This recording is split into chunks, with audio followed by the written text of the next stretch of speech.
જય ગૌ માતા. હું પ્રભુભાઈ કિહલા જૈવિક ખેતીની વાતોમાં તમારું સ્વાગત કરું છું. મિત્રો, આજે આપણે બીજા અમૃતનો પટ જીરામાં મારવાનો છે.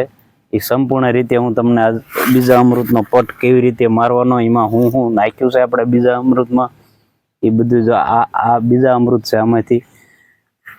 આમાંથી ભરી અને આ જીરામાં બીજા અમૃત ભેળવવાનું છે. મિત્રો, આ રીતે આ રીતે બીજા અમૃત ભેળવીને સંપૂર્ણ રીતે આખા જીરામાં પટ લાગી જાય એ રીતનું છે ને પટ મારવાનો છે. બીજા અમૃતમાં આપણે ગાય માતાનું સાણ અને ગાય માતાનું ગૌખળ અને માટે શેઢાની માટે અને સૂનો અને પાણી, આ બધું ઉમેર્યું છે. મિત્રો, અને આ રીતે બીજા અમૃતનો પટ મારવાનો, જીરામાં સંપૂર્ણ રીતે લાગી જાય એ રીતે આખા બધા જીરામાં કમ્પ્લીટ રીતે લાગી જવો જોઈએ. અને આ બીજા અમૃતનો પટ આપણે ઘઉં, ઝાર, મકાઈ અને બધામાં પટ માર્યો તો એ સંપૂર્ણ રીતે ઉગાવો કમ્પ્લીટ આવ્યો છે. એનું એ વિડીયો હું તમને બતાવીશ આગળના વિડીયોમાં ઉતારીને, કેવી રીતે ઉગાવો આવ્યો છે અને એના શું ફાયદા થયા છે એ સંપૂર્ણ રીતે હું બતાવીશ. જો આ રીતે બીજા અમૃતનો પટ જીરામાં લગાવવાનો છે, એક પણ દાણો બાકી ન રહી જવો જોઈએ, એ રીતનું હલાવવાનું છે.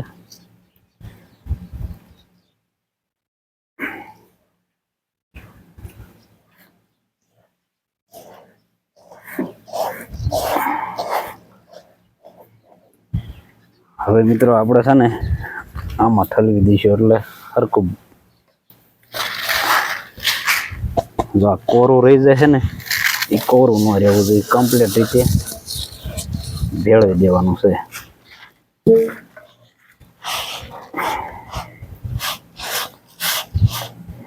એકય પણ દાણો કોરો ન રહેવો જોઈએ, એ રીતે બધે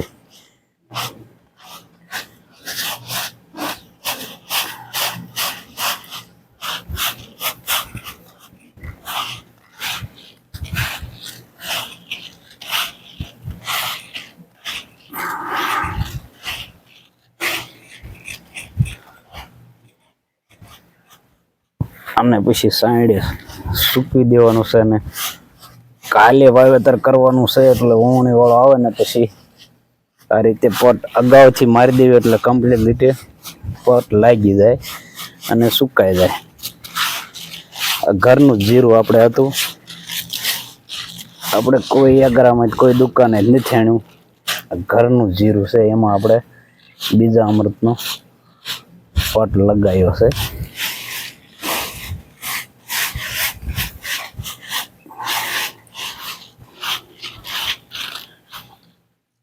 આ સાફ કરી લઈશું તગારો હરખો.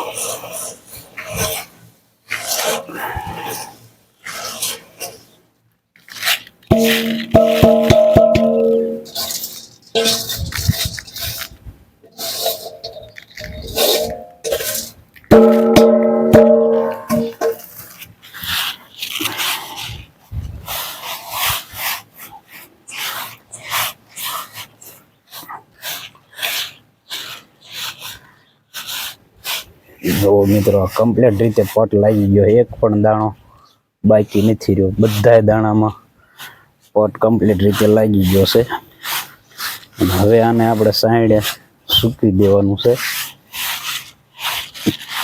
કાલે પછી વાવેતર કરી દઈશું, કમ્પ્લીટ રીતે સુકાઈ જાય એટલે.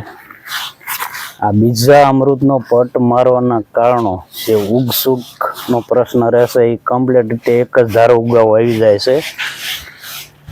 એ આ બધા ગાય માતાના પ્રતાપ છે. મિત્રો, ગાયનું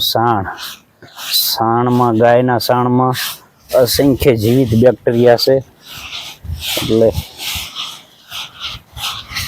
જો મિત્રો, આપણે કાલ પટ માર્યો હતો ને, આપણે જીવામૃતનો નહીં પણ બીજા અમૃતનો પટ માર્યો છે. અને બીજા અમૃતનો પટ માર્યો છે મિત્રો. આજ આપણે જીરું વાવવા ભરતભાઈ આવી ગયા.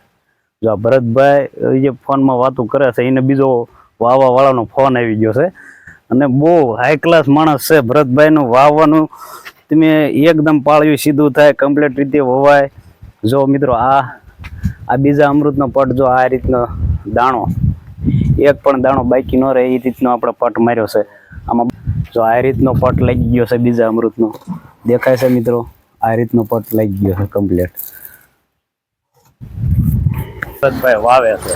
જો આ રીતના કેરા થાય કમ્પ્લીટ રીતે. કેરો આખા કેરામાં પાણી હાલે, ક્યાંય પણ ખપાળે અડાડવાની જરૂર નહીં તમારે મિત્રો. સીધો એકદમ સીધું જ વાવેતર થાય અને એક પણ ગ્રાહકની રાઈડ ન આવે એ રીતનું કમ્પ્લીટ વાવે છે. આ રીતનું હોવાય છે, કમ્પ્લીટ રીતે હોવાય છે. સાણાથી સાંટે છે જીરું, સાણાથી સાંટે છે અને એકદમ કમ્પ્લીટ રીતે પાળ્યું થાય. જો મિત્રો આ રીતે હોવાય છે ક્યારા. જો મિત્રો થાય છે ને સીધું કમ્પ્લીટ પાળ્યું, કમ્પ્લીટ રીતે પાળ્યું થાય છે. એક જ ધારું પાણી હાલે.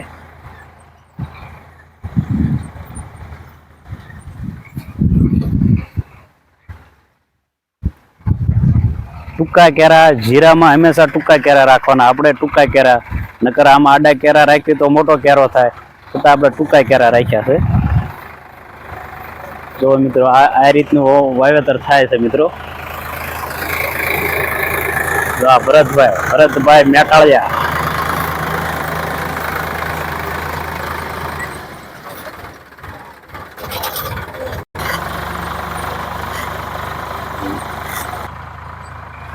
જો મિત્રો આ રીતનું પાળિયું બંધાય છે. આ જો આ રીતનું વાવેતર થાય છે. જો મિત્રો આ રીતનું સીધું પાળિયું કમ્પ્લીટ, પાણી આખા જ કેરામાં હાલે. આ રીતનું ભરતભાઈ વાવે છે કમ્પ્લીટ. આ જો આ રીતને આટલું વાવી દીધું છે અને આટલું બાકી છે એ વાવેતર ચાલુ છે. જો મિત્રો આ વિડીયો તમને વાવેતર અને જીરાના પટ વિશે સારો અને ઉપયોગી લાગ્યો હોય તો લાઈક, શેર ને સબસ્ક્રાઈબ કરજો. જય હિન્દ, જય ગૌ માતા.